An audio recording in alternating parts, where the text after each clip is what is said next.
All right. Hello, everybody. Let us know first before I even get into introductions and how you doing. Please let me know if you can hear us okay. Give us a 5x5 if we're coming in okay. How's everybody doing tonight? All right, stand by, getting this chat window set up. All right, hopefully we are coming in okay. I am here, I am STARJUMP Grim. I am here with VMXCO. We're doing kind of an No. off-the-cuff, slightly unplanned stream tonight. Let's Which see are the here. best kind? Yes, yes. All right, 5x5. Okay, here we go. Everyone's saying 5x5. First off, everyone, hello. Thanks for joining us tonight. Got kind of a special little show that I just threw together, primarily because I wanted to get stuff out before anyone else did. That was really the only reason. I'm just going to be totally honest with you. I'm here with my good friend VMXCO. VM, how are you? I'm doing okay tonight. How are you doing, buddy?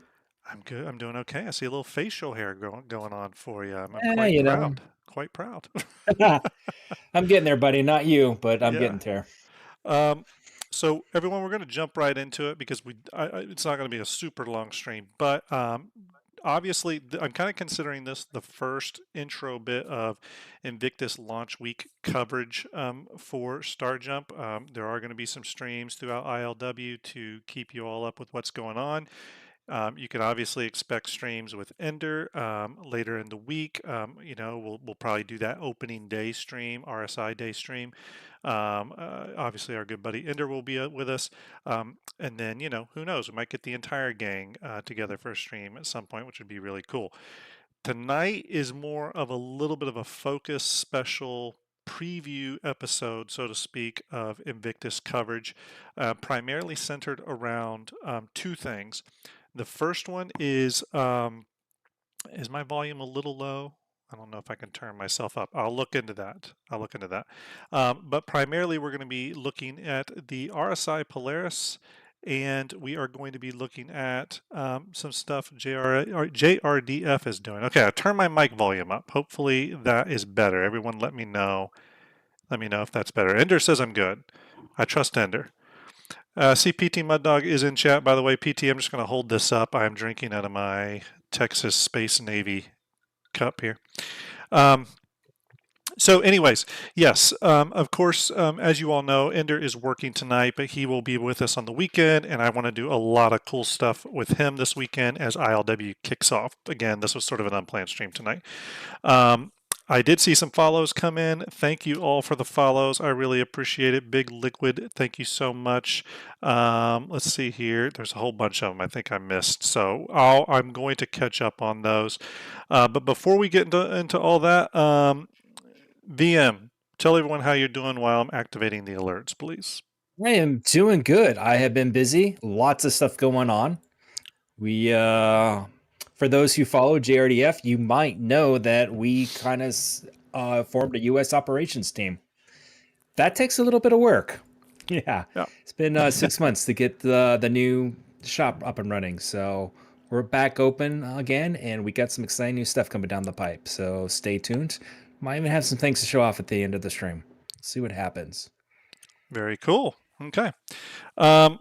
Again, I have been juggling a lot of windows, everyone, so thank you for bearing with me. Again, I've probably missed a lot of follows here, but we're going to kind of back up just a little bit and see if I can catch you all. I may not be able to, but there was definitely some subscribes. Haruth Ninja, Bando, Standard, Citizen Ninja, Navarokaleth. God, I'm terrible at names. It happens. Arturus, did you give 5 tier 1 subs? Thank you so much. I really appreciate it, dude. Thank you so much. That is awesome. Art is going to be with me at Equinox on June 1st. If any of you are going to Equinox, you can say hello to me and some of the other STARJUMP community people who are frequently in our Discord. I'll have all kinds of free swag for you there, so it's going to be a lot of fun. Definitely stop by and say hello. I'd love to meet everyone. Okay, so thank you, Art. I appreciate it. I don't have any background music tonight. Sorry about that, everyone. Let's see here. Catching up on stuff. Bear with me. Okay, sorry. I'm going through chat right now. Yes. Execute. I did see your message just now. I will be able to get to that. We're going to be talking about there's some stuff we're not allowed to talk about right now, and I will go into that more later. So, so it may not be the best stream to talk about all the new stuff, unfortunately. Everyone, just for pure transparency's sake, for those of you that don't know, VMXEO does a lot of work with JRDF, and JRDF does a lot of work with Cloud Imperium Games, and sometimes VM knows things that the rest of us don't know, and we have to be careful about what we talk about, because then that can put VM in a weird position. Now, when it's just me streaming or me and Ender, we can talk about whatever we want, but we got the very special, you're over here, very special VMXEO with us tonight. So, we can't talk about everything. Griff, I see you got your ticket You to can talk Equinox. about whatever you That's want. awesome. I'm just going to sit here and smile. But then it puts you on the spot because I'm going to have to ask you questions. This is the same warning I gave. This is the same warning I gave Gavin and Paul Jones when they came on. I'm like, look, I can't promise you I won't ask you certain things. Okay, so we are talking about the Polaris tonight. For those of you that do not know, the Polaris did come into the files.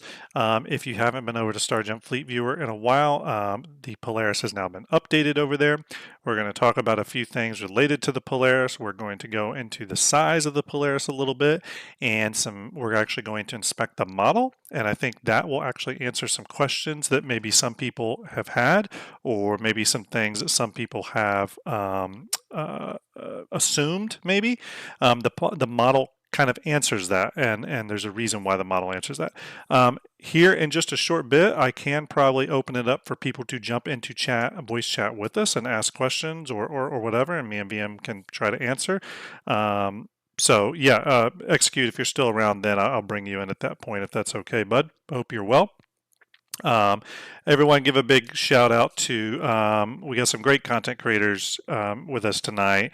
Execute from Info Runners, he does absolutely amazing work over there. Info Runners still, in my opinion, puts out some of the best focused subject and like fleet discussion and ship discussion videos out there. Obviously, you should be following them if you haven't already. Execute, big supporter of ours when we had nobody following us. So we also have Soul Citizens. I see Griffin Gaming in chat, and I think, does I see Fast Cart? I can't remember.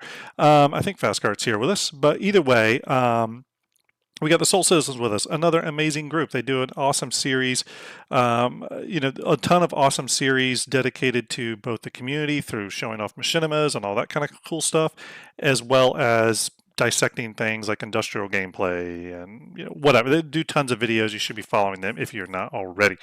Thank you so much, Eparchy and Gangsta, for the follows. Really appreciate that. BT, I definitely will. Okay, so let's switch over to our two-window view because we got kind of a lot to go through. I'm going to adjust the chat again because it keeps getting too high. Sorry about that. Okay. Everyone, if you're in chat and you have a question, you can put it in brackets, but I don't have a bot. We're not fancy like Info Runners, so I don't know if I'll be able to automatically see it. Maybe VM can catch it. We'll try to answer it. Let's try to keep the questions on topic. Obviously, we're talking about the Polaris. We will be talking a little bit about the Saber Raven, though, so stay tuned for that.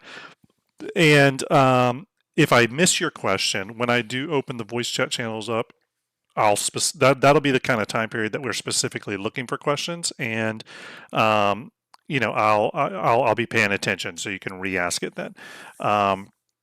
Okay, let's get into the Polaris. We're going to start with first things first. We're going to start with the ILW teaser. Now, a lot of you have seen this, but this is probably the most natural place to start.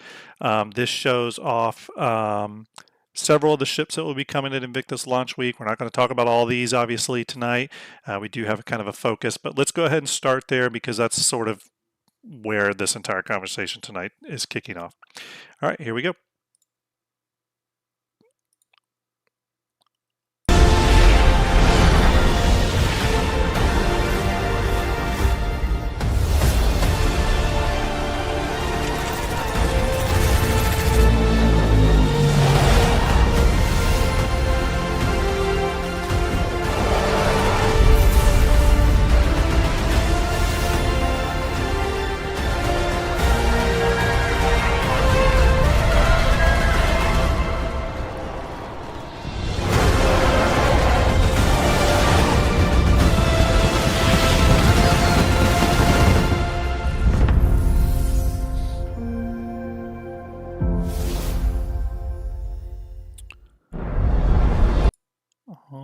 right, let me just go ahead and mute that now. What'd you think of the trailer? Just to kick it off, VM, what'd you think of the ILW trailer for this year? Absolutely fantastic. And between this and the what did we name the patch 323 Three, two, cinematic name? The yeah, cinematic team has been doing a fantastic job with these. Short, yeah, punchy, just absolutely fantastic. yeah. They've been knocking it out of the park. The music's incredible. Again, I think it's the one thing I got from this is that they were not shy about showing the Polaris. So, read into that what you will. I still think it's an end of year ship. We'll get into that. But again, nice to see them kind of opening up the curtain on that a little bit.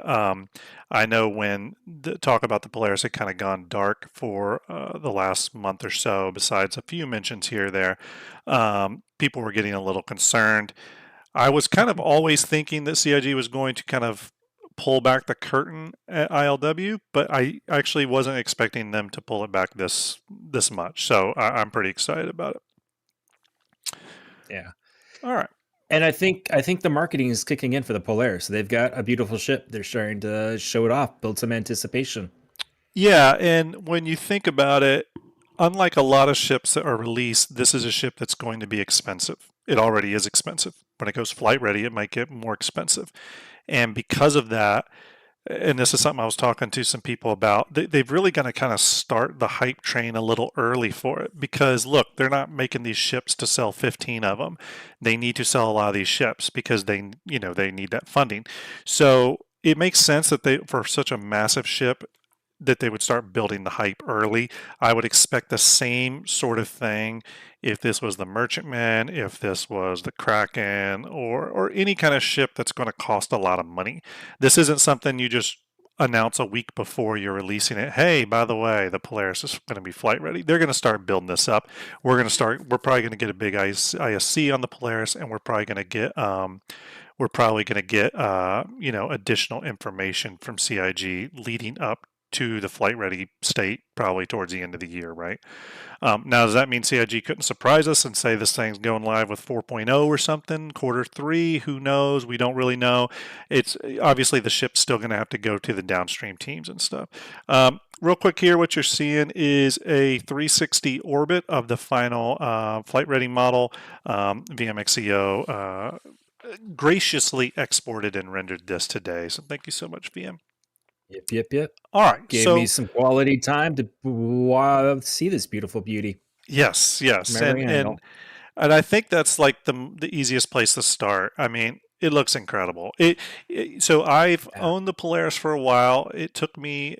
I really had to go through a lot to get the damn thing. I had to work with Big TO at CIG to get things worked out, but I finally got it, and I've got like 6 lifetime insurances on the thing. So it was kind of a journey, but and thank you all for the follows. I do see them coming in, everyone. Thank you so much. Because of our short time, we're kind of plugging, kind of rolling through things. But again, thank you so much, Daedalus. Appreciate it. But I was expecting a certain level for this ship, and I think the level of quality as I was expecting was somewhere around the Idris exterior. And let me explain that a little bit. The Idris, and CIG has even talked about this, it's very angular in terms of the way the model is on the outside. And CIG has even said that's because of efficiency. They needed the model to be efficient in the engine. So I really thought for another capital ship like the Polaris, I thought we were going to get something like that. A lot of smoother panel lines, a lot of like texture tricks and stuff like that. But I'll let you speak on this a little bit, VM, because I know you've inspected the model just like me pretty heavily. There's some new stuff, a new approach going on here. Usually they use a lot of like palm decaling. I didn't see much of that at all on here. It's like fully detailed. Um, and I would say they went kind of 20% beyond the detail level I was expecting. What is your thoughts on that? Just They knowing someone who's really looked at a lot of ship models. they really pushed the details on the ship. In fact, I think to fully appreciate, you'd almost have to pull out the original holo viewer that we were working from Yeah. before this one came out. And I think for a ship like this, that's really, really important. You with the older, smoother model, you didn't have the sense of scale that you get with a larger ship that has the palms kind of suggest, Yes. that level of detailing and greebling suggests a larger scale ship. Yes. And I think it has it now. Yes. Um, I mean, the model is, in some ways, if I saw the model and it was about to go in game, I maybe have some concerns because it's so dense. The model has a lot of geometry on that, and we'll see that when we switch over to the model here shortly because I do have the model up in 3D software, so we're going to be able to zoom in, look at it from every angle, all that good stuff. CC Creator, thank you so much. I appreciate all the follows, everyone. Again, you all are amazing. Thank you for following the channel, subscribing on YouTube as well. Really appreciate that. Real quick, before we talk any more about the detail of the model, again, we want to get to that. I want to point out StarJump Ender is in chat right now. StarJump Ender is Ender. currently doing St. Jude Play Live stuff for the month of May, and he has some great stuff going on, including the ability to donate a certain amount of money and get a custom ship in StarJump Fleet Viewer. We're not doing infinity of them. We're doing currently we're listed as doing 7. 5 of them have already been taken. Ender, if you're in chat, if you want to post your Tiltify link, bud, please do. You can go to this Tiltify link, everyone, and you can donate there. This all goes to St. Jude. None of the money comes to us. Ender has been raising an absolute epic amount of money for St. Jude. He just went to the big St. Jude event in Tennessee, had a great time, met with a lot of fellow charity, fundraisers there. Let me learn how to talk. And he's just been doing incredible work, and it's all him. You know what I mean? So if he doesn't get that link up here momentarily, I will dig it up. I didn't have it prepped. I meant to, but we will dig that up and we'll get that Tiltify link in there.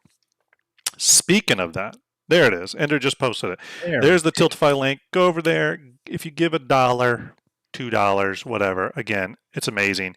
All this goes to St. Jude. It doesn't come to me, doesn't come to Ender, doesn't come to StarJump. We don't handle any of it. We don't touch any of it. But what it does do is it goes to really sick kids and their families that are struggling. And again, Ender's got some cool stuff going on. Again, I forget what the money limit is, but if you hit that, we will do custom ship for you in Fleet Viewer. You get to name it, all that kind of cool stuff. We've already gotten some people who have jumped on that. We may open up more. We're kind of seeing. I want to be careful with the amount of work I attempt to take on. but we're trying to do as many as we can. So everyone in chat, please give Ender a big 007 salute for all the great work he's doing for charity. So, and that stuff is sometimes over, kind of forgotten about, in the scheme of content creation and streaming. Everyone's looking for the new thing you're playing and the this and the shiny that. But, Ender puts a lot of work behind the scenes in raising money for these charities, both veteran charities and all this stuff. So, again, please go support that if you can. All right. That being said, let's get back to the Polaris. Now, before we talk about it, I want to highlight another thing. Through Invictus Launch Week, I am going to be giving away Invictus Launch Week posters. Okay. You can't buy these from me, so don't even ask. They're for giveaway. They are specifically, I'll probably give one away each stream. I know we have a lot of people on Twitch, a lot of people on YouTube. I will usually do the giveaway. I'll give away one to the Twitch audience and one to the YouTube audience. Okay. I'll give you, I'll open the contest up in a little while. I won't open it up right this second. You don't have to pay to enter. It's totally free. And I'll explain how to do that here in a little bit, but I'll give you a preview of the poster, which is right here. This is the Invictus Launch Week poster. Actually, that is the wrong poster. That is not the right poster. Let me bring the right poster up. Let's go ahead and do that. Let's go ahead and do that since we're here. Because I updated the poster. I updated it. I said, I didn't like it. We're going to update it. So I did slightly better art. Okay, so let's shrink this down. We'll just put it right over here. We'll just slap it in there. There it is. Boom. Look how well that worked out, everyone. Anyways, that is the poster that will be given away. If, again, I'll be doing some sort of for on Twitch, you're going to have to get tickets. The tickets are free, and on YouTube, you have to comment on a YouTube video, and I'll draw from there. So yeah, 2 chances to win. I think you can buy up to 2 tickets on Twitch. You can enter both places, whatever. So anyways, really cool. Uses the new Polaris model. Okay, I'll get back to that. Let's get back to this ship, shall we? Okay, let's see. Nope, that is the old poster again. See, I'm juggling too many windows here. All right. We were talking about detail. I'm going to switch over to this video that came out. This video shows the Polaris. You kind of get the underside here. Again, you can see the level of detail there on the underside. There's not a single part of this ship that does not have some pretty layered and like multi-layered greebling going on, but also one of the things that stuck out to me, VM, was the amount of lighting on the exterior of the Polaris. There's an incredible amount of lighting. When you were going back and yeah building that scale into the ship, yeah giving and it that nice armored look too. yeah, and it kind of goes back to what I was saying about the Idris. The Idris does have some of that, but not near as much as the Polaris. And I've always felt like the Idris reads kind of weird on its size sometimes. And I really think they need to bring some of that lighting over because it's amazing how much it helps sell the Polaris as sort of bigger than it, or to scale, right? And we are going to get into the scale. I know there's a little bit of controversy around that. So yeah, anyways. I see someone talking in chat about load 0. So yes, so this is considered load 0. This is like final quality, final detail level here. Let me switch back to the orbit video. So yeah, I mean, that was the first thing that stuck out to me was just the overall quality level. Let's go ahead and talk, before we get into the details of this VM, if you had to guess, based off what you're seeing with the exterior, do you think we're going to get a good look at the interior during Invictus? I would imagine they've progressed on the interior quite a bit.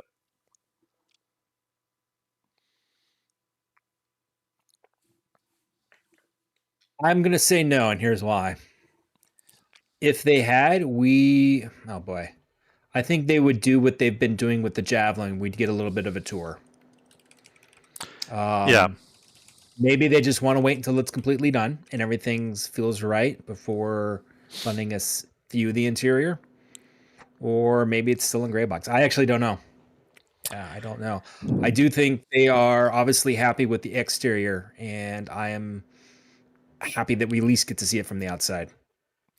Yeah, me too. I mean, and part of me again wonders with them putting it for the flybys. We've recently saw through leaks that it possibly could be on the show floor. At least it looks like it will be in the RSI Hall on RSI Day, which again would be incredible. It seems CIG's pretty happy with the state of it and getting it into in front of players, and it's especially interesting when you think about there's some parts of the ship. There's one part of the ship that looks unfinished, and I don't know if you saw it on the exterior, and I'll show it to you when we switch over to model, but I thought it was kind of interesting, and I'm curious if it's going to be prettied up with some texture stuff or what, I don't know, but it'd be interesting to talk about that. Okay, so let's go ahead and go over to let's go ahead and switch off this. We're going to jump into our kind of detail sheets here. Now, Polaris, obviously capital ship. This data that you're seeing here was pulled from the XML file in the game files, okay? And we're going to speak to a little bit of that. I did not include all the data from the XML file that leaked out. There's a reason I didn't include all of it. But let's go ahead and get started. So it's obviously a capital ship. It's got a cruise size listed of 12, SEM speed of 210 meters per second, a nav speed of 900 meters per second. Health pool or hit points is listed at 100,236,000 and retains its 432 SCU of cargo space. Now, here's where I diverged and did not include the XML data. Now, the XML data also said that the ship was 181 meters long. And I think it said its beam was 87 meters long, and I forget how tall it said it was, but it said the ship was 181 meters long. Everyone kind of ran with that. I think Urkel has that plugged in to his site. That is not what we came up with. Both myself and VMXEO measured the ship, the actual ship, in multiple pieces of 3D software. We measured it the same way we measure every ship, and it's always been accurate to the best of our. I mean, everything we've seen is, and we've done a lot of testing because of Fleet Viewer. Everything we've come up with shows the ship is 165.7 meters long. So let's go ahead and round that to 166 meters. VM, can you talk a minute about why we came to 166 meters and why it seems like some other people are coming to 181 meters? Because there's a little bit of a difference there. That's a sizable difference. Yeah, there is a difference, and I'm not going to fault sites like Urkel and some of the other data miners for the numbers they're presenting. There's two places to get the length of a ship in the game. Yep. The one is within the records for the ship itself. You digging through it, this is what the data miners will find. There's a little bounding box value that basically says this is the ship size, and if you can just imagine like a cardboard box that surrounds the ship, here's the size of the area around the ship. Now, usually that's pretty roughly the same size of the ship itself, but it's just a recorded value. So if that ship changes its size and no one updates it, it could be bigger or smaller. So yeah, again, the ship is going through a lot of changes. It could have been 188 at some points. Maybe they added some fudge factor in for some other. It could be possible that the bounding box is bigger just for ILW fly-through purposes. Maybe they want to be able to detect when something is on, coming into the ship earlier than normal. But how did we get the 166 number? So the 166 is literally taking out a virtual tape measuring and measuring it from nose to stern, front to back. The actual game model. The actual geometry within the game measures out at roughly 166. It's 165 and change. Right. Yeah. So we do again. Yeah.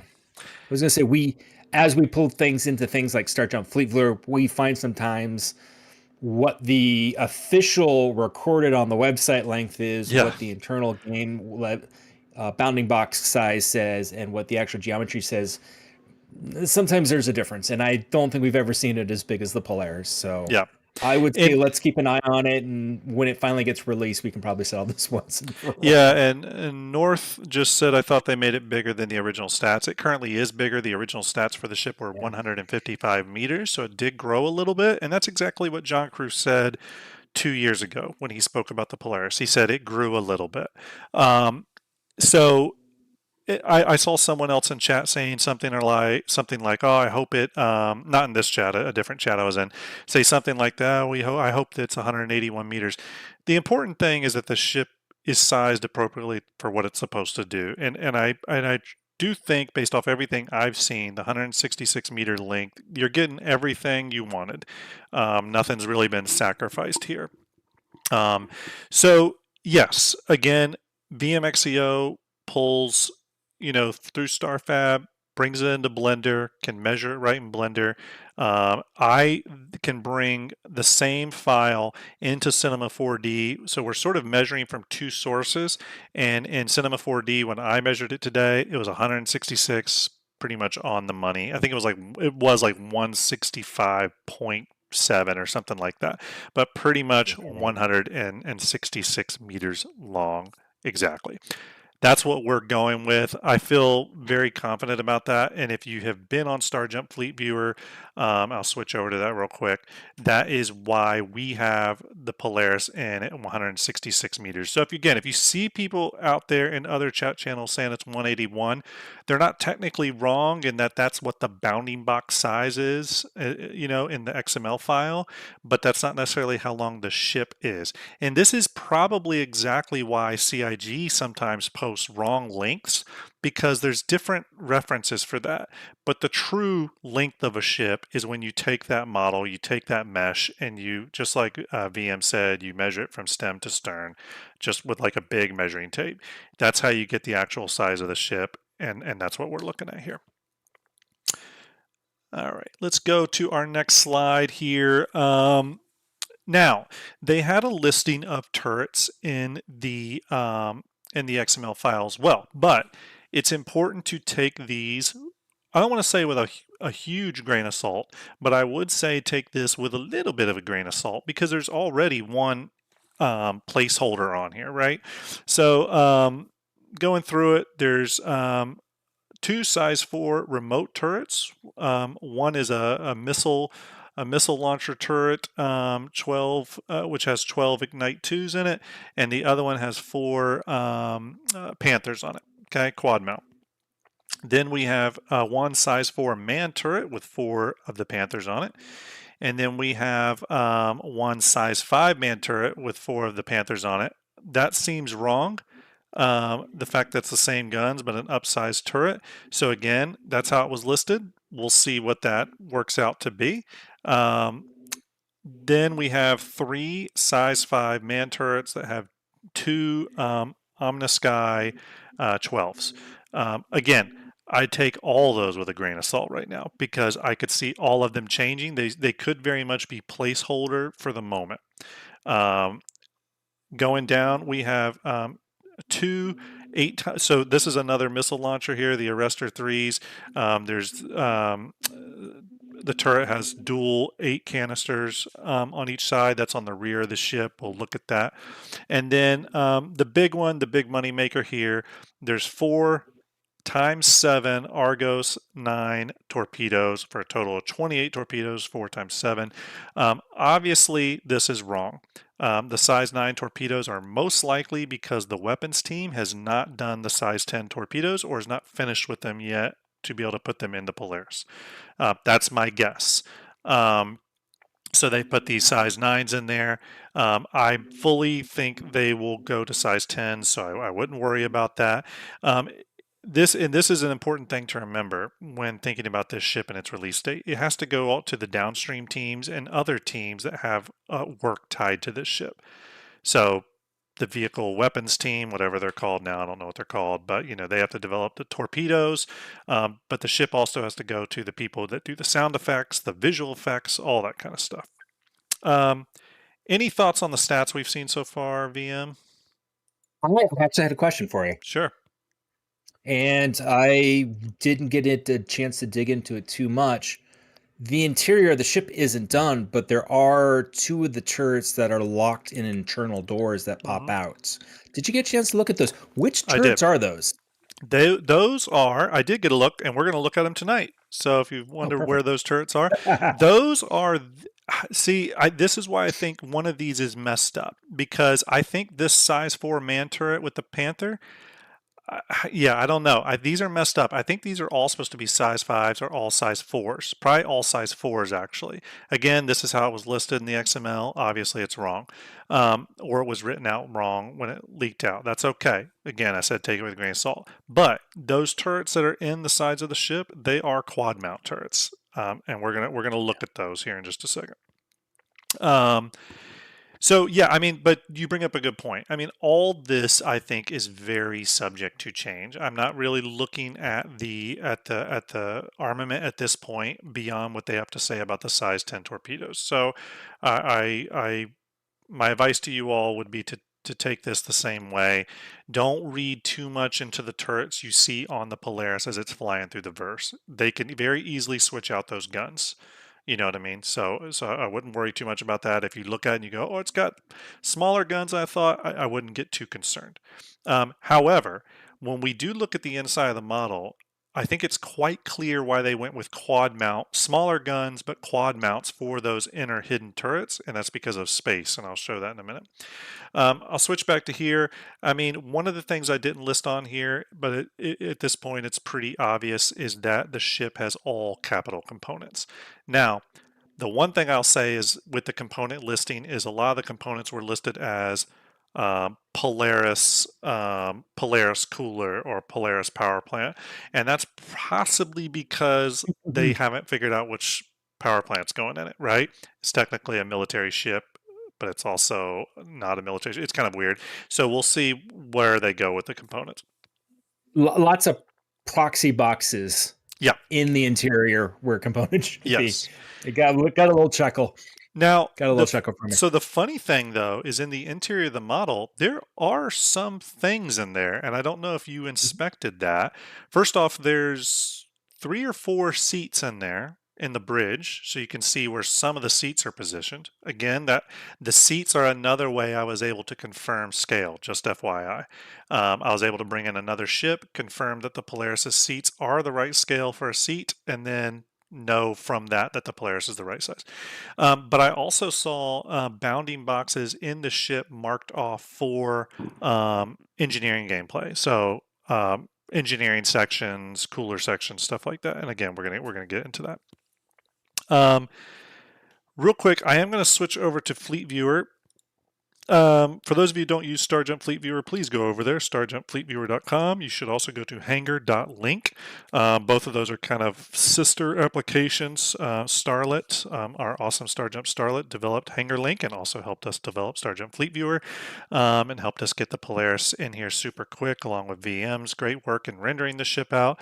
But just like always, we have the ship in all viewpoints from isometric to top to profile. It's got a really cool profile. It's actually my favorite profile angle we have in Fleet Viewer. I'm going to be honest with you. It's the best lighting, looks the best.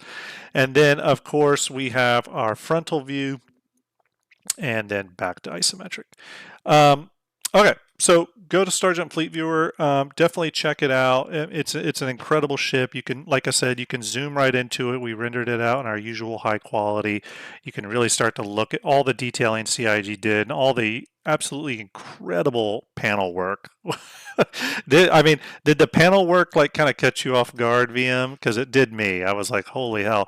The RSI line of ships is like kind of out of control. It kind of makes you think where the Galaxy and the Perseus is going to go. All right, here, stand by everyone. I am going to start. Okay, so let me go back to, before we go to the next part, let me bring up, I'm going to bring up our poster thing again. Where did I put that? Okay, here we go.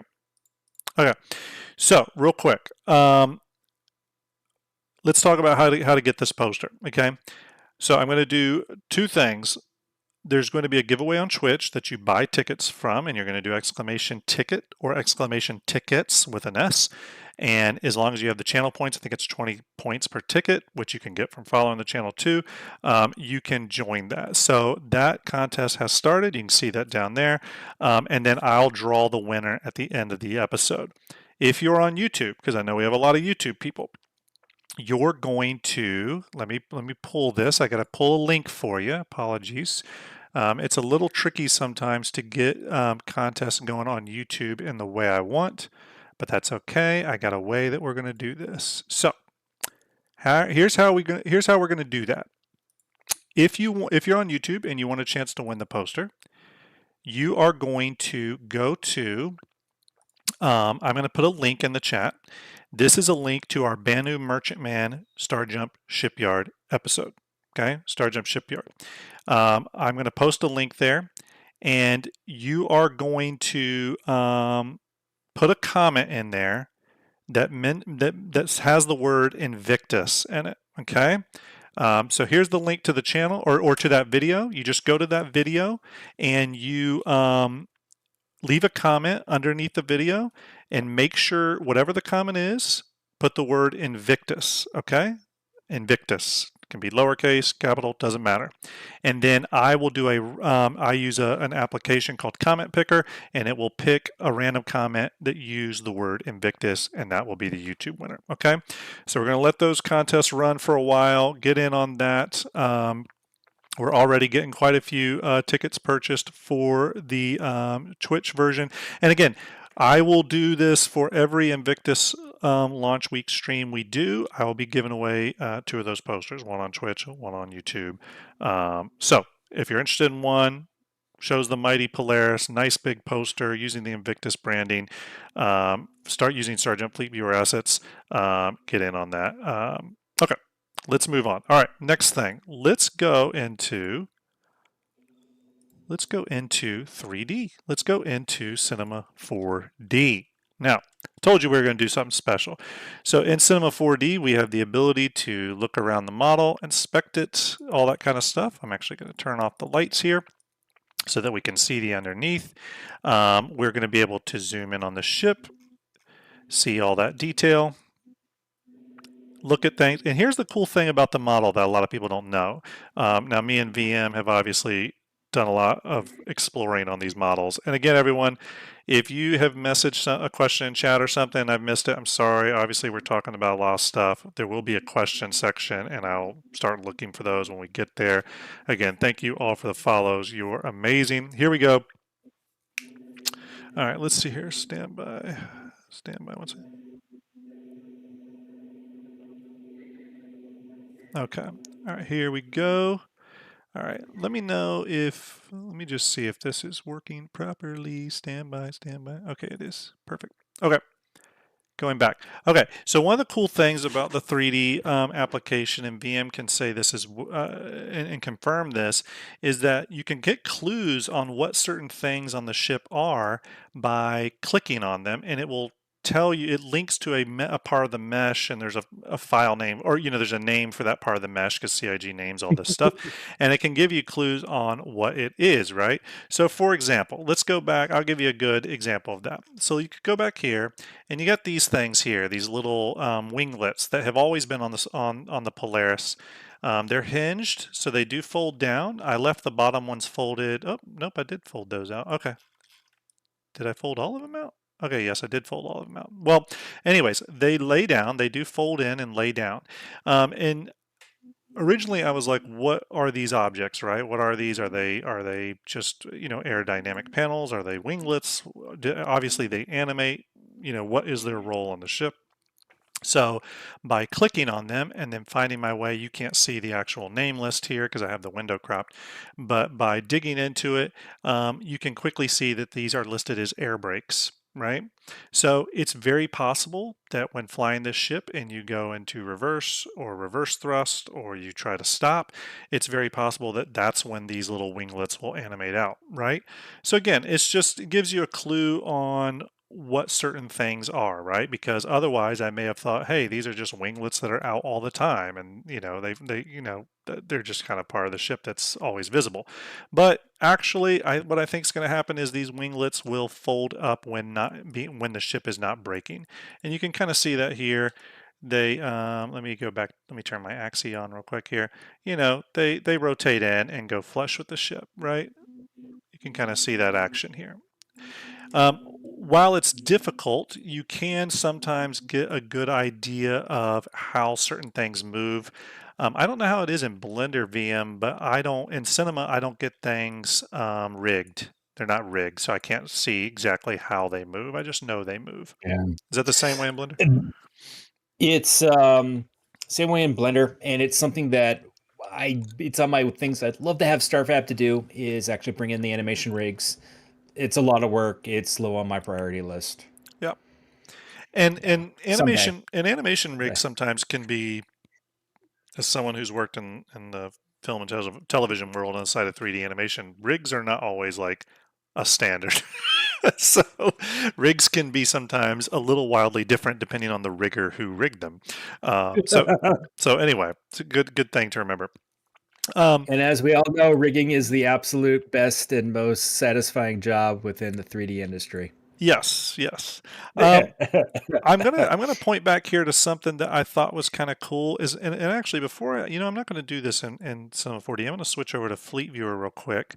I want to do it there because I want to do it on the actual game model here. Let me switch this to top view, and then I'm going to rotate. Let's see. Okay, here we go, and then I'm going to point the ship up. sometimes I have to learn how to use Fleet Viewer. One of the things I noticed was some kind of new branding for the Polaris name for this RSI. They've got this little Yeah, star icon, which I thought was cool. You know, kind of the North Star icon, and they have this little logo on other parts of the ship. As someone who's into branding, I just thought that was really cool. Did you happen to notice that? What'd you think? This is kind of a new font I for RSI as did. well. That is a new font, and I'm gonna have to track down which font that is now. But yeah, the branding, the ship, the logo for the ship itself. We're gonna, I think, see that on a few more ships announced this year. Yeah, you know We what's noticed that funny? with the Sabers, like the Yeah. Saber Raven and a few others, got Well, some nice branding on them. on Inside Star Citizen recently, they just did a whole thing with the branding team. It wasn't too long ago. It was actually one of their best episodes. One of the best Oh episodes in a man, long I time. love that episode. So Yeah. good. But they talk a lot about trying to give these manufacturers a better sense of ownership over over the brand aesthetic and stuff like that. So it just stuck out to me when I saw it. I was like, oh, okay, cool. That's the new. It's either the new Polaris branding or the new RSI branding. At the very least, I think you could probably expect to see this font show up maybe like on the Perseus, because again, another military ship. Now I know it's an older ship in lore, it's like 400 years old or whatever, but still, I could see that maybe happening. Maybe they don't, because the Polaris is such a new ship. It's very possible that this is branding for new RSI ships. I don't know. We'll see. But it wouldn't shock me if some ships just across the board receive branding updates, especially to someone like manufacturer logos. I could see that happening because I think the Scorpius, for example, has kind of a weird RSI logo. It doesn't fit any of the RSI logos that are out there. Have you ever noticed that? It's like a sans Vaguely. serif clean RSI font. Yeah. It's kind of interesting. So, It's, um, I'm thinking back to the Zeus. I think has a similar font to the Polaris. If I correct me does if it? I'm Okay. wrong. I'll have to go back. They came out with that brochure that they announced at Citizen Con when Yeah. they announced the Zeus, and I think this has a similar feel to it. So Yeah. Yeah, I think you're right. I think you're right. So maybe it is kind of for newer ships. That could be something. Um, Obviously, let's start up at the front of the ship here. One of the big things that was sort of a change when the ship was first shown in its white box form. Oops, that happens sometimes. In its white box form at CitizenCon was the change to the front end design, which did receive a pretty substantial change. Used to these side panels went all the way flush with the canopy. This has been a little bit of a source of consternation in the Polaris lovers spectrum chat. I even joined in on it a bit. And what CIG did was they sort of like abruptly ended these pieces here so that the missile launcher could be here. These how many is that? That's 16. Missiles can come out of here. If you zoom in, you can see the missiles in there. So there they are. So they made that change, but they've made other changes too. So, for example, one of the things they did was they put these little pieces of greeble, like antennas sticking out. That wasn't in the original design either. So, and that kind of is throughout the entirety of the ship. They've added tons of stuff that wasn't there before, but if you do zoom out and go back to this, they really kept it on like pretty much dead on to the original concept, which is impressive. Um, how did that go over with you, VM? Did you, when you were looking at the model originally, did you go back and look at any of the original concept art? I went back to the hollow model. Actually, it's the first thing I Yeah, went back to, which is real um, rough. which is really rough. There is a few pieces of the concept art though that show it. It's also potato quality, for lack of a better word. Yeah, It's round, it's smooth, and it just lacked a lot of character. And I think that's one of the reasons I never gave the Polaris much thought. yeah, It just was a rather unremarkable ship in concept, yeah. at least from the geometry itself. It, And it had no real we've, identity yeah, exactly. It had no real identity. It beyond was, it really. was generic gray wedge flying ship that could have come out of any sci-fi universe. Well, and I think that's a big reason why the whole, Dorito thing sort of came about was because it was really the ship was about two things: being in the shape of a Dorito and having a lot of torpedoes. And that really was the only thing about it. There was nothing special there.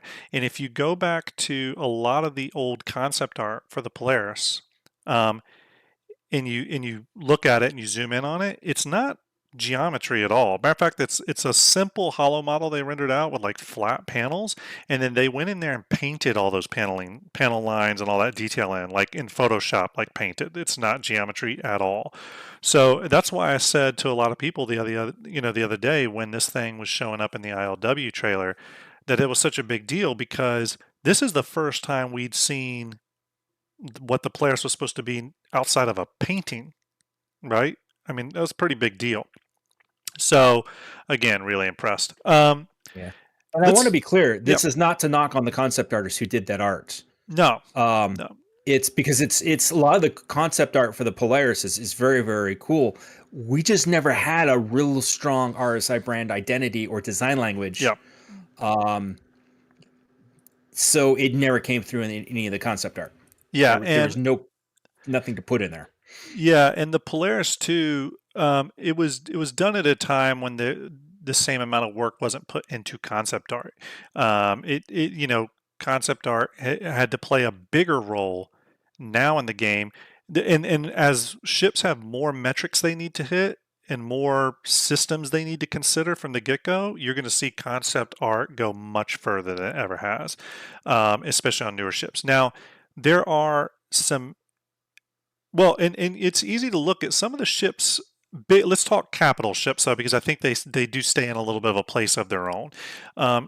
If you look at ships like the Nautilus, which isn't a capital ship, I know it's a large ship. I think it's 125 meters, but let's just put that up in that area. The Nautilus, the Kraken, all those ships have had quite a bit of work done to their concept. Now, that doesn't always mean interior. Sometimes it means exterior work in regards to the Kraken, but sometimes it means interior work in that of the Nautilus. For those of you, I'm sure, that have seen that video of the Nautilus's interior, CIG has said that it was a concept mesh, but it's extremely detailed. Extremely detailed. I've looked through that video quite a bit, and I've even seen like custom palm texturing and all kinds of crazy stuff going on. So, it's just I think, and those ships were 2018, 2019, so I think you're going to see more of that as time goes on. Let's go to another part of the ship. So this is the part of the ship that I thought looked a little unfinished: the torpedo tubes. And here's another kind of cool thing. Did you notice this window down here? A lot of people had not noticed this window because I don't think they've showed it really well. You know what that is? You know what that is? I know what that is. And the reason I know what it is going back to what you said earlier, is that these things are labeled. Sometimes a little misleadingly, but Okay. this actually in the game is labeled headlight. Headlight? Is it the okay? Headlight. So it And makes. there's Oh, a yep, I large see it here. light source that sits behind her. Yep. I see There's it. Yes. the large light source that sits behind there. So Okay. Yes, you're right. It is a headlight. I slap thought an I knew it on was there I knew it was a window because it's listed as clear glass, but it makes Yep. sense. It's a headlight. So that's a perfect example, chat, of me reading something on the model and seeing that it was using a glass texture. But had I just looked into what it was actually named, I would have seen it was named headlight. And I do see that here. It's called RSI Polaris Exterior Headlight. Yeah, that's what it's called. But these are obviously the torpedo tubes.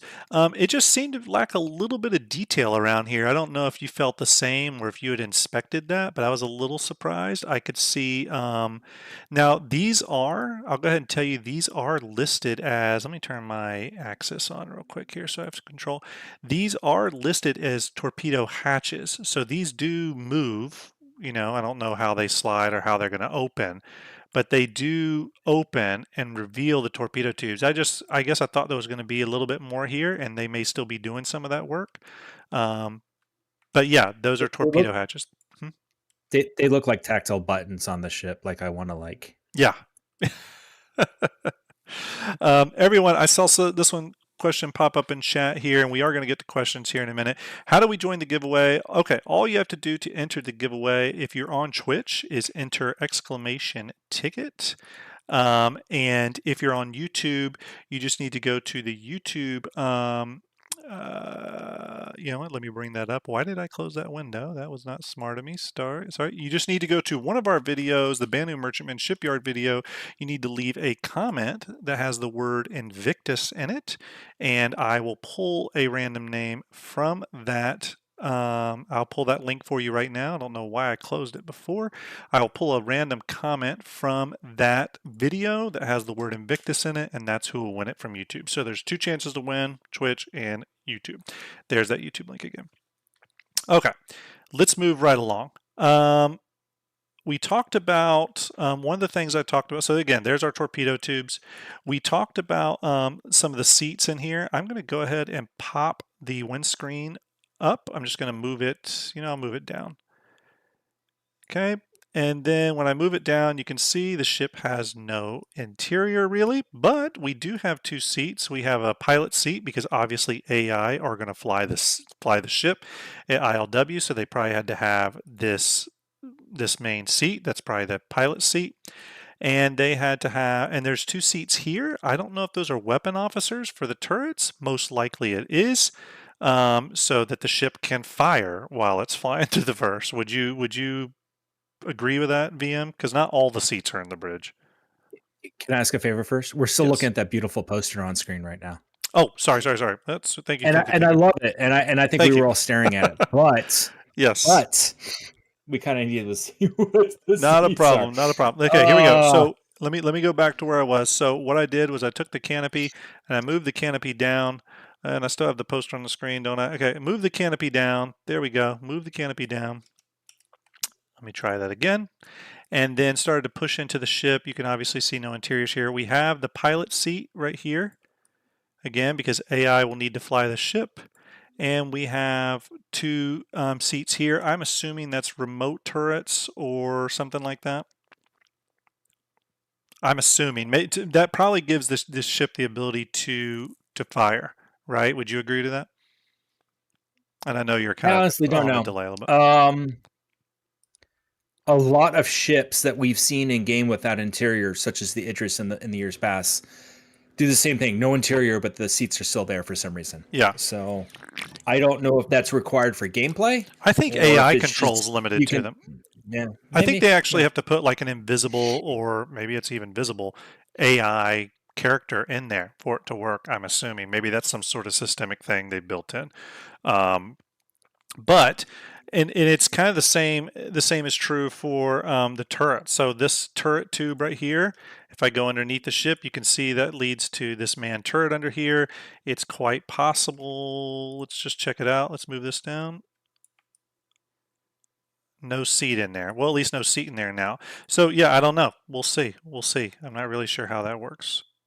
Let me move our canopy back. Okay. So also in here, you can see a couple other interesting things. You can see where the next 4 up torpedoes are sitting. Now these are, I believe, the size 9 torpedoes. These are not the size 10. I don't know how much bigger the size 10s are going to be, if they're actually bigger or if they're just longer.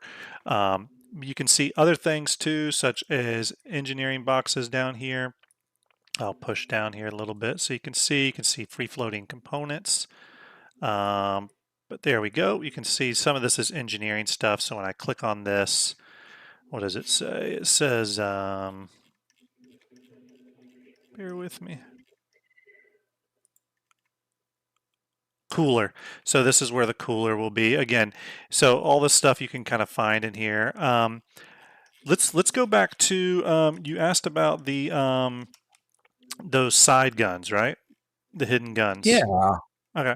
Actually, before we get to the guns, I'll show you right here. There's a door on port and starboard side of the ship. If you move that door back, you have an airlock. Should be able to see that. That's where the door is to get into the ship. And there's some lower doors, I believe, as well, that give you cargo access on both sides. Yes. So there's, I believe that airlock door is also on this side as well. Let me check.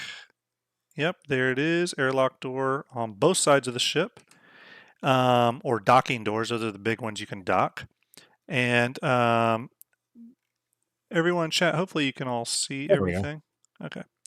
And then on the side here, we have this cargo door, this side loading door that opens. And it's listed as door when you go into the files. It's called hardpoint door ramp left. Okay, so that is a door right there. I can move the entire door down. This is the entire mechanism here leading to the internal of the ship. Now here's the cool thing. On the other side of the ship is the exact same thing, another door. So the ship will have, at least it looks like it has drive on, drive off capability. So it'll have ramps on both the port and starboard side of the ship. Really cool. I didn't expect that, obviously. I thought it was just I going to didn't be either, on and the I one think side. that's going to be really cool. Yeah. I think that's going to be pretty cool. I hadn't looked underneath for any sort of elevator. Have you done that? I haven't gotten that far, to be honest. There's got to be something, I'm sure. Well, I did notice these doors. Let's see if we can find it real quick in the list, and then we'll go to those turrets. There it is. Neck front entrance hatch. That's what that's called. So this is an elevator here that will go to ground level. It will open up somehow. It's probably a door, but that is an elevator. And this one is neck front hatch static. So I think there's must be two elevators, possibly. It's interesting they Makes call this sense. one entrance hatch and this one's called hatch static. Almost makes me wonder if that one's just not actually functioning. I don't know what that will be. That's interesting. Okay, so let's go to these turrets everyone's curious about. The turrets are hidden behind this door right here. I think I can grab both pieces. So this is on the side of the ship. You can see it here. There is one on port and starboard side. You can see it's got the little caution stuff on it here. I'm just going to move the door out of the way. There we go. Door's now moved. And you can see our turret hidden in there. And that turret is a quad turret. The guns are a little smaller, but I think that is specifically, these are size 3s, by the way, for anyone that was curious. This is a quad mount size 3. I think they have to be size 3s because to sort of fit into this cavity. That's the only thing I can think. I'm assuming you would agree with that, BM. Makes sense to me. Yep. Yeah, it should make sense to me. Again, we don't know how these doors open. It does look like they open up and flip up and down. If you see this hinge here, this hinge looks like it flips the door up and down. So that's how I think they'll be revealed. I don't think they slide back like I have them because then it would cover up the thruster. If you see, there's like a thruster here. So what I think will happen is each one of these will kind of flip up and rotate back. So that's how that will work. Okay. What else here? They did an incredible amount, and again, that's on both sides. One thing to note is these winglets here do rotate for anyone that was curious. I don't think I have it hinged properly, but you can see the hinge right here, this little circular piece. These do rotate, and they can lay flat down. Again, we don't know the purpose behind that. Same thing with our engines. Our top and bottom nacelles on both the port and starboard side are all hinged. Again, don't know in what way those are rotating, but they are supposed to rotate, and I think those engines will fold flatter. Don't know why, but you know, I guess we'll see that in flight. Rear engines and struts are very much remind me of the Javelin.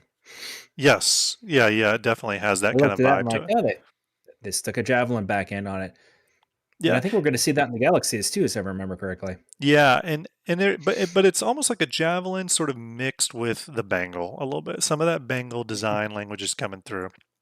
You can see here, so we have the two turrets hidden inside the port and starboard side of the ships. We have a missile turret here on the back. You can see this holds the 12 missiles for rear defense. Underneath the ship, we have another quad-mounted turret, remote. Okay, so the back of the ship's defenses will be two remote turrets. We, of course, have our famous top 2 turrets up here. These are listed as size 4s, so these are dual size 4s. And then on the very front of the ship, I know a lot of people were curious about what size these guns are. I'm going to go ahead and click on them because they're right here. These are size 5. So dual size 5 on the nose, dual size 4s on top and bottom, quad size 3s inside the port and starboard sections, and then we have the missile launcher in the back and the remote turret in the back. Okay, let's see here. Let me go through. We want to talk about the hangar. I think that's going to be the biggest sticking point. The one component everyone's got the most questions about. Let's talk about the hangar. Now, the hangar door is made up of a lot of pieces, sadly. So you can't actuate it very good. As a matter of fact, this probably won't lift it all up. Well, it looks like it did. Okay, cool. Well, awesome. So let me lift that up. There's our hangar. We'll have to say, I'm sure this bar animates off too and some of the other greebles, but let's talk about the hangar. Do you know anything about the hangar beyond? I mean, I think the only obvious thing is it's quite clear that the hangar is not near as tall as it was originally concepted. Some of the original concept art presented it very much like the Odyssey, where it was like 2 levels, 2 floors deep. And it was originally going to have an elevator that would go up and down to retrieve your ships. I don't think any of that is in. I think it's a pretty shallow hangar now. And while we don't know the height is really going to be the limiting factor, I think, for a lot of ships fitting. What do you think? No, I agree with that. No, I totally agree with that. I think a lot of us, the Polaris fans, we're trying to do the, does it fit on the hangar looking straight down? Yeah. I have this feeling it's going to be like the Carrack, where you're just going to have enough to maybe fit a Pisces or very, well, we know it a very flat ship. Right. We know it fits the Scorpius, right? I think it will fit things like the Scorpius, the F7As, the Mark IIs, the Hornets. I think it's going to fit the F8C. I don't think you're going to have any problem fitting the F8C in there. But some of those taller ships, like I saw someone say the other day, oh, you can fit a Cutlass in there. The Cutlass is almost definitely going to be too tall. Even if you can get it in there, which I'm not sure if you can, it would almost assuredly be too tall. I don't even think the Cutlass fits on the flight deck of an Idris. I don't think so either. I think that's why Krakens exist. Okay. Everyone, thank you so much for the follows. Really, really appreciate it. Thank you so much. We're going to open this up here in just a second for questions on the Polaris. But before we do that, we'll open it up to questions if someone wants to jump in chat to ask questions. But before we do that, I want to pause on the Polaris for a minute. We're going to come back to the Polaris. Don't worry, we will come back to the Polaris. Let's talk about JRDF and what you guys have upcoming. VM, do you want me to roll some video or pictures, or what do you want me to do? Let me give everyone a quick introduction. What's been going on at JRDF? If you follow JRDF at all, you know that our store's been closed since CitizenCon. It's been about 6 months. We have split into a UK operations and US operations. So that's been kind of a big thing for us. That has also taken some time. So if you went to our website store, you'll notice that things have been closed. As of a couple of days ago, it's back up and running. Very happy about that. Yeah, very exciting. We've got a huge amount of orders. Poor Drew is working through those as fast as he can.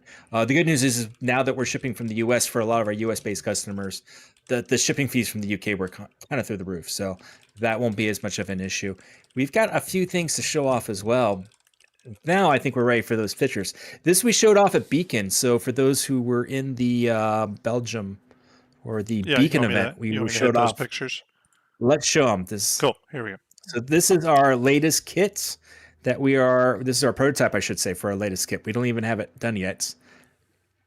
But this is the Saber Raven.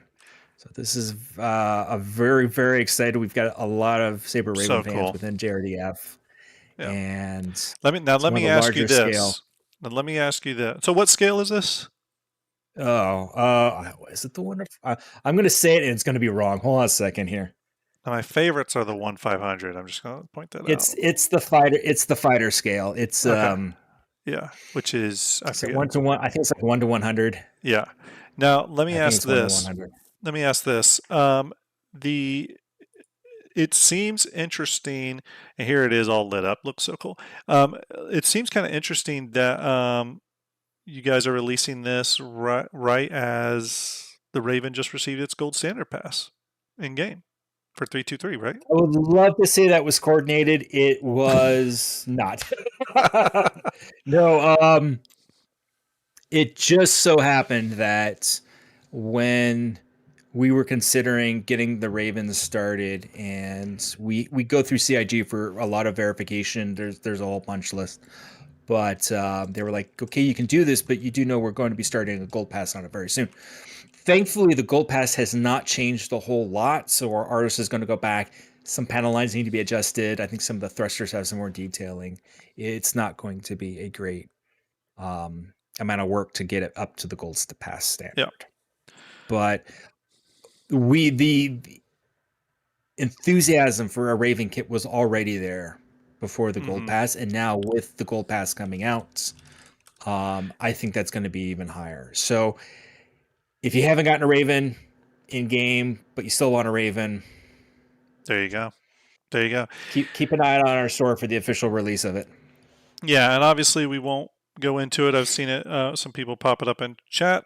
Obviously, there's some chatter about new possible in CIG posted it as well, and Twitter. Obviously, a new ship based off the Raven, the Saber Raven kind of hull chassis or whatever you want to call it. We don't know totally what it is yet. Well, we kind of do, but we're not going to talk about it because VM might And that could be know. an entire show behind itself. I Yes. think that's an excellent one to get the leakers on. Okay, I'm there just you going go. to sit back and smile.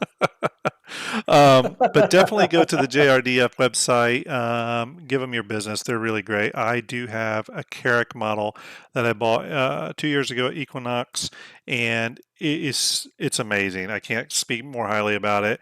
The way it was manufactured, it's not just a 3D printed model. That's the thing. It's the way it's done, and it's all modular. Like all the pieces are magnetically connect. You can switch out into different states, both a landed state, flight ready state. It's incredible the amount of work that went into it, and I show it off all the time to people that come over, even people that don't know anything about Star Citizen. They love it. So, Yeah. okay, JRDF back in action. Obviously, with things getting set back up, we can expect more new releases, even post Raven, more projects being started.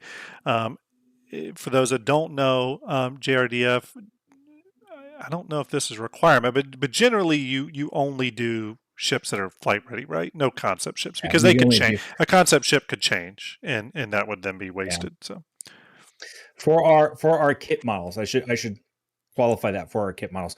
yeah, We have done for CIG, for instance, the large scale Kraken, obviously still a concept, yeah, but that's one of our larger builds. But those yeah, are kind of one off special things we do for CIG. yeah. And it was So for the they were, yeah, and it was yeah, for the Kraken reveal. It was for the concept sale, I think in 2018 sitcon, if I remember yeah. correctly. Yeah, not that I And was now there, it's a but coffee table in the Austin studio. yeah, there you go. Is now here's the thing: is the Kraken still like ever being displayed? Did they ever take it to shows, or is it like boxed up? Is the Kraken? I don't remember. I think I've uh, heard conflicting information. Some says it's in a box in a warehouse next to the Ark of the that Covenant at the end of Indiana Jones. Some people say it's sitting see in an office in Austin. I that should be a clear indicator of how dangerous that ship is. Okay, we need to keep it locked away for as long as possible because when it is released, the game will change. You will know Star Citizen 1.0 is out because the Kraken will have entered development because we can't have the game without it. Of course, I'm sure John Crew disagrees with me. Um, okay, yes, thank you, VM. Amazing work. Stuff looks awesome. Let me ask you this: what is your role in helping get JRDF? Let me get my words right. To the state, to a final product. What role do you play? I do a lot of what's called pipeline. Yep. So that has to do with the whole process of going from the files that we have from CIG into a usable format that we can print.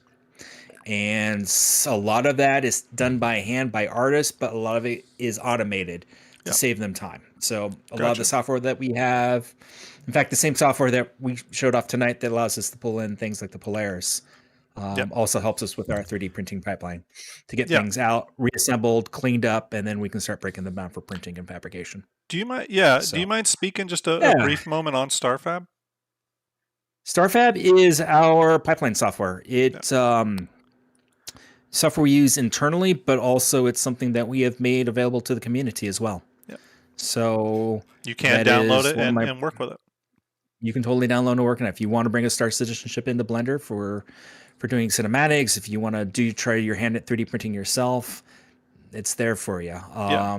We use it as well. We keep it running for our needs. We have tools that sit on top of it. Saves us a massive amount of time though, Yeah. and it was done initially out of necessity. Star Citizenships are complicated. They're made of hundreds, sometimes thousands of pieces that need to be assembled. So we And have a tool that basically helps us with that. And if you are ever on StarJump Fleet Viewer's main page, when you get to the sort of Yeah. disclaimer page, you will see the StarFab logo right here, very proudly, right next to VMXEO's logo, Starlet, and myself, because StarFab really played not only us three doing work to get it done, but StarFab played a critical role. There's no other way to put it. It was absolutely fundamental, that a lot of the flight ready ships run through StarFab. And we are, I should say, slowly updating ships. Again, we do this on our own time for no money, so it comes when we can do it. But VMXEO has been churning through flight ready ships to get certain ones replaced that we're using our own system with the new system. A good example of that would be something like the Avenger Titan series, which was just recently updated, and they look great. They look fantastic. Again, pulled right using from StarFab. So really cool, really cool. Now, I'm not saying we're gonna do this, but because I like to put VMXEO on the spot, I will say that in the Oh, no. future, when base building is in the game, it would be really cool to have a section of Fleet Viewer that is the base segments that we can move around like Lego blocks to pre-plan. I'm just saying. I got ideas for days. That's all I'm saying. I'm gonna have to talk to Starlet about that. So maybe we could see something getting going on with Outposts. We can use Yes, Outpost modules obviously, and start obviously, snapping them together. yeah, obviously that would not move forward without Starlet's, expertise because there'd be some additional technical work going on there. Okay, so what we're going to do, everyone, real quick, is we are going to switch back to VM's. Let me switch off of this and go back to VM's amazing Orbit. I can always go back to Cinema 4D, our 3D software. We got a little bit longer to stream, maybe about another 10 minutes, not too long. Make sure you get your tickets in for the contest. Again, I'm going to post that link again for YouTube. If you're in YouTube and you want to get in on it, all you need to do is go to this link. Leave a comment on that video. This is our Banu Merchantman Shipyard episode. Leave a comment there. Make sure in your comment the word Invictus is there. Okay, Invictus. Doesn't have to be capital. Invictus, because that's how I'm going to pull the winning comment. If you're on Twitch, all you got to do is exclamation ticket or exclamation tickets, and you will have a chance to win this awesome ILW 2994 2954 poster, 2954 poster. I'll be giving away one of these on each stream I do. So there you go. Get in while you can. Let's go ahead and before we cut out, we are going to take any questions. If you have a question, you can pop it down in chat in brackets. Hopefully we'll be able to see it and not miss it. If we miss it, sorry about that. We'll try to give you our opinion on it. Again, there's quite a bit of people in the channel. Thank you again, everyone, for your follows and your subscriptions and all that good stuff. If you went over and donated to the Tiltify link that Ender posted earlier, thank you from the bottom of our heart. Follow our Twitter, all that good stuff. We post all of our information through our StarJump Twitter. So, Eduardo says, "Do you ship the poster worldwide?" I do. Yes, I do ship worldwide. Okay, I will say too real quick about the poster. If you do win, it's not like instantly shipped. It takes a little while. I think it takes like 2 or 3 weeks for the poster to get printed and processed and shipped. So okay. That being said, anyone have any Polaris questions, things you want us to look at on the model, information that we could possibly give you? Now, we can't get all the information. We do not have the interior of the ship. All we can do is get from what we can base the model off of, or maybe what we've seen in the files or whatever. Okay. Somebody posted a message, and I'm trying to find it, asking about point defense. Who Yes. posted that question? That was I Direwolf was asking about okay. point defense, and I was curious about point defense. I didn't see any point defense weapons on the ship other than the remote and man turrets. I didn't see any point defense turrets like the Banner Merchantman had. Now, I do think, though, that remote turrets will be able to play the role of point defense turrets with AI blades running them, personally. Thoughts on that? Red Slate says the rear is PDW. I think, again, I think the remote turrets can be classified as that. So yeah, it makes sense. Let's see, what else do we have? I had some more here. Stand by. Question: what do you think of the hinge looking detail that is underneath the flight deck? Well, let's switch over to C4D real quick. I'm not sure I know what you're talking about. Underneath the flight deck, there's a hinge. Let's take a look at that. I don't know if we'll be able to find it, by the way. We'll do our best. Hinge detail. Oh, right there. Yeah, I see the hinges you're talking about. So when you click on it, that's not like an individual piece or anything, and it's not manipulatable. It's just part of the canopy itself. See how the hinge is there in this canopy? So whenever I see that, I look at it as just greeble. It's just all that is like stuff mesh on the ship to look cool. So that's all it is, at least that I can see. Question: what can't you tell us about the Saber Firebird? We can't tell you, Do you want the truth that's about the the last Saber time I'm going to Firebird? say it. This What's that? it's really named the Saber Crispy Chicken Sandwich from Whammers. Yes, See, it's yes, an ILW cross promotion with Aegis. You get the spicy crispy chicken Thunderbird sandwich from Whammers, and it gets you a chance to win a golden ticket to fly an actual Saber Raven at ILW. Guys, I leaked it. I'm sorry, yeah. See, I but you heard it here thought, first. yeah. See, I thought it was the Saber Raven Firebird Kenny Rogers Roasters Spicy Chicken Sandwich edition, but I was voted off of the voting block when we were talking about it in our backstage channels on StarJump's Discord. So, And uh, they claim it's chicken, but it's really those new flying animals that have been seen around Hurston because they're yes. cheaper and taste almost like chicken. Yes. Next question. Afraid of losing engine like other RSI ship or not? I wouldn't be overly concerned about it. The engines are rather tucked in compared to how they used to be. They used to actually stick out more in some of the earlier concept hollow models. So CIG sort of tucked them in. They have massive hinges on them, though, that connect them to the ship. If you bust one of these off, you've probably got bigger concerns.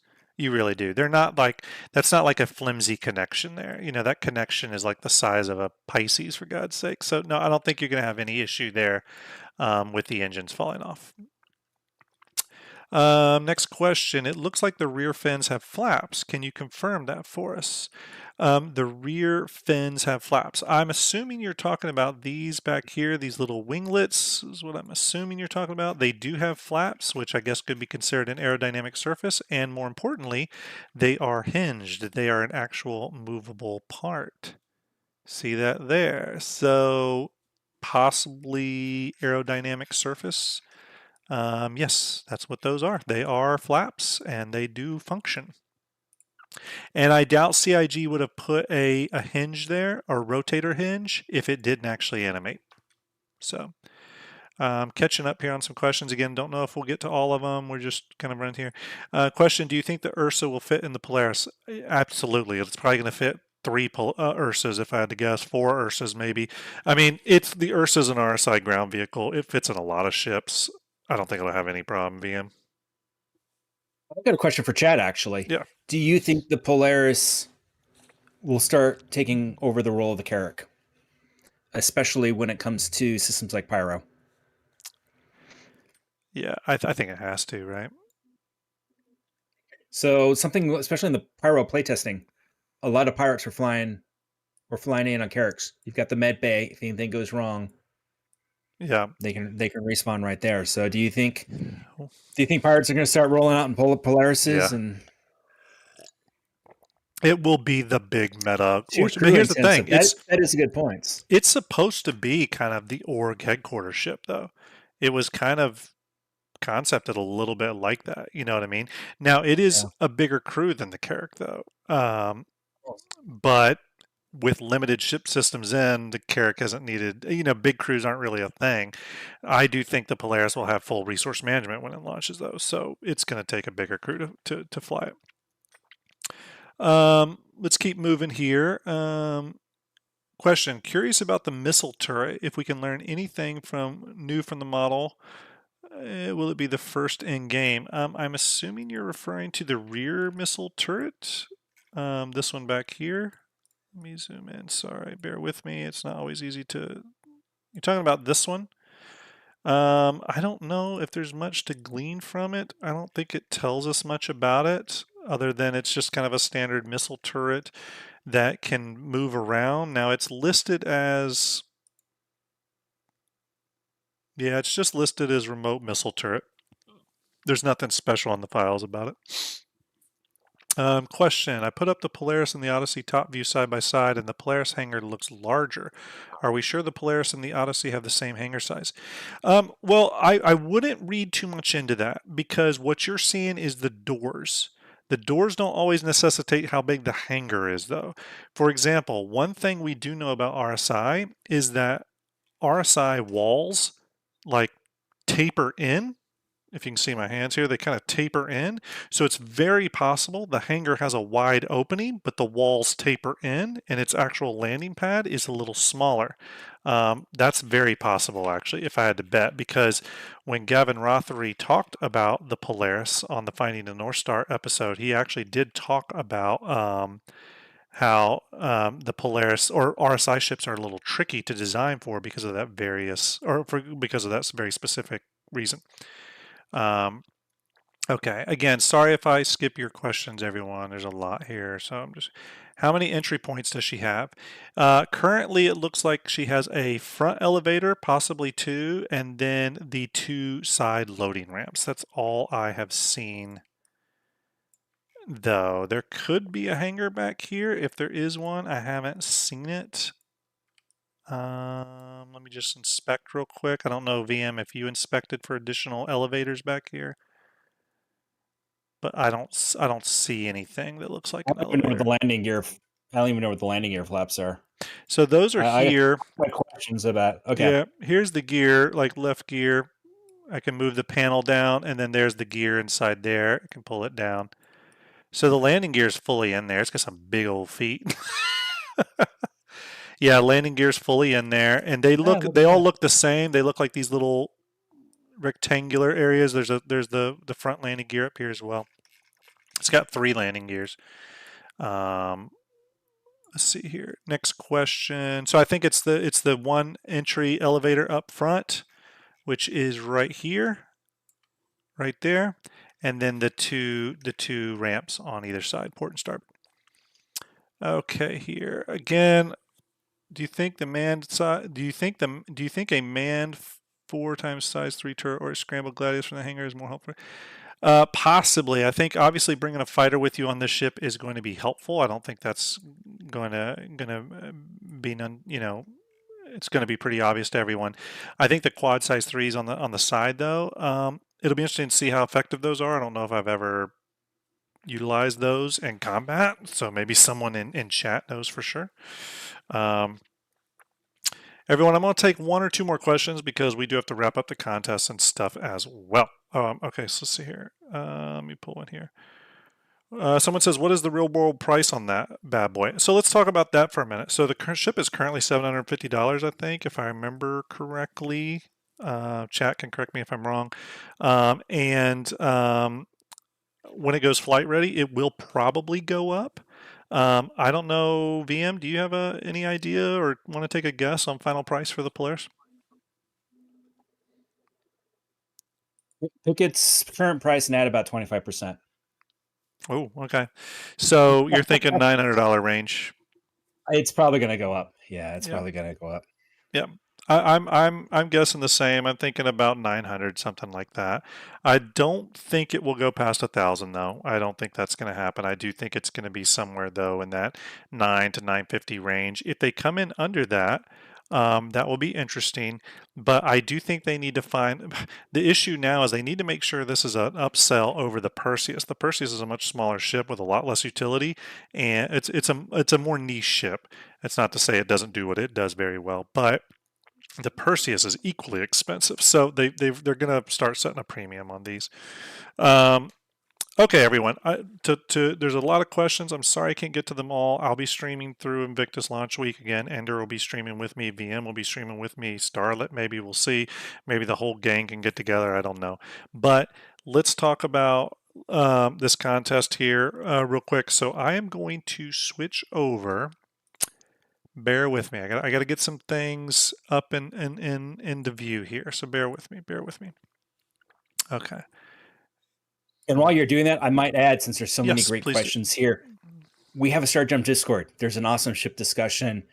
If you don't get your questions asked by the end of the stream, because there's a Yes. lot of questions, bring it into Yes. Discord. There's already been a lot of discussion about the Polaris. So Yes. I'm going to pin, stand by everyone.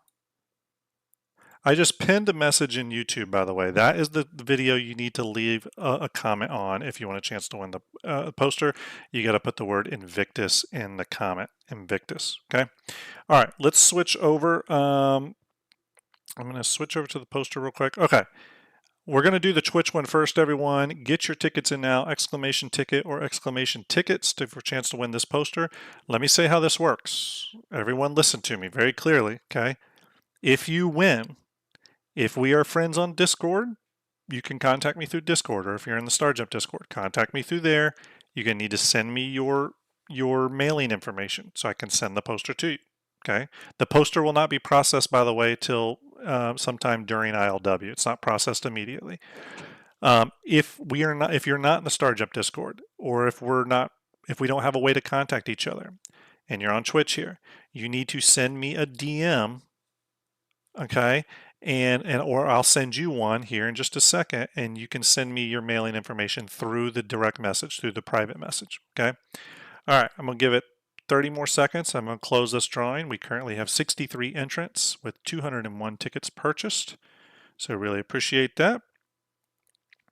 Okay, so anything else while we're waiting to close this up, VM, you want to say about the Polaris? I mean, obviously, it's going to be a showstopper, and a lot of people are maybe not into it, but even people that aren't into the Polaris should be excited about it because it's progress. It's CIG churning through some of their big back catalog.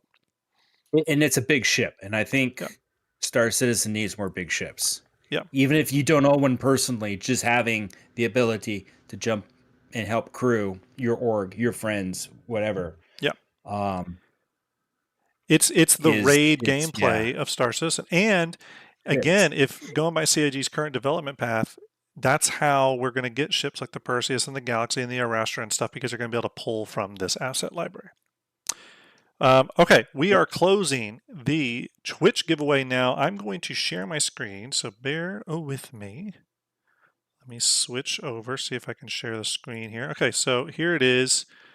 We have 66. Let me reframe this real quick here. Bear with me, everyone. I'm going to reframe this just a bit so everyone can see what I'm looking at.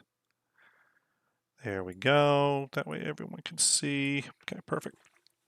Okay.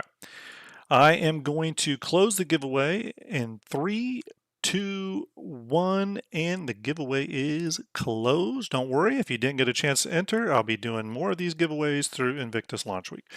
Okay, so I'm going to draw a winner. Once I draw the winner, if you're on Twitch, I'll send you a DM. and or you can hit me through DM or contact me through Discord. So here we go. I'm going to pull it now. Again, this is for the Invictus Launch Week Polaris poster. Drawing a winner now.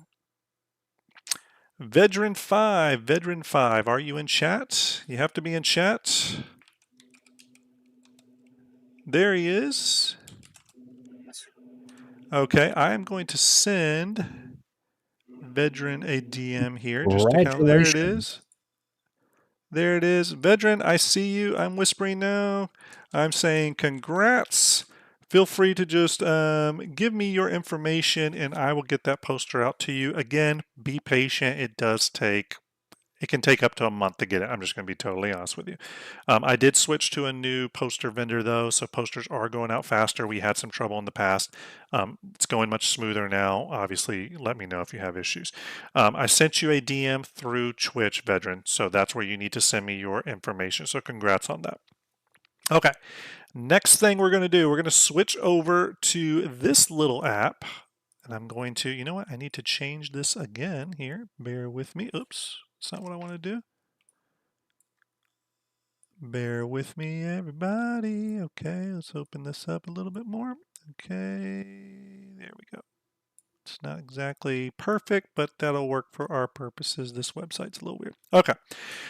We're going to use YouTube comment picker. So go ahead and get your comment in on the Banu Merchantman. The link is pinned in the YouTube chat. It's pinned there. You need to leave a comment that says Invictus in the comment. You need to do that now because I'm putting here.